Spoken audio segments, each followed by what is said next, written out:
Hi అండి, అందరికీ నమస్కారం అండి. ఫ్రెండ్స్, మనకి ఇప్పుడిప్పుడే మరొక బ్రేకింగ్ న్యూస్ అప్డేట్ అయితే రావడం జరిగిందండి. అది కూడా బీఆర్ఎస్ పార్టీ ఆఫీస్ కూల్చివేత, తీవ్ర కోపంలో మాజీ సీఎం అంటూ వార్తలు అయితే వస్తున్నాయండి.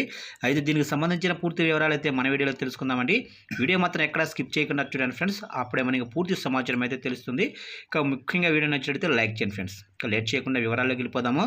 ఇక ఎలాంటి అనుమతి లేకుండా ప్రభుత్వ స్థలంలో నిర్మించిన బీఆర్ఎస్ పార్టీ ఆఫీసును కూల్చివేయాలని మంత్రి కోమటిరెడ్డి వెంకటరెడ్డి అధికారులను ఆదేశించారు. ఇక సోమవారం నల్గొండ డీసీసీబీ చైర్మన్ కుంభం శ్రీనివాసరెడ్డి పదవీ ప్రమాణ స్వీకారంలో మంత్రి పాల్గొని మాట్లాడుతూ, పేదలకు ఇండ్లు కట్టుకుంటే అధికారులు ఊరుకోలేరని, బీఆర్ఎస్ ఆఫీసు విషయంలో ఎందుకు తచ్చారం చేస్తున్నారని ప్రశ్నించారు. దాదాపు 2 కోట్ల రూపాయల విలువ చేసే స్థలాన్ని కబ్జా చేసి పార్టీ ఆఫీసు నిర్మించారని అన్నారు.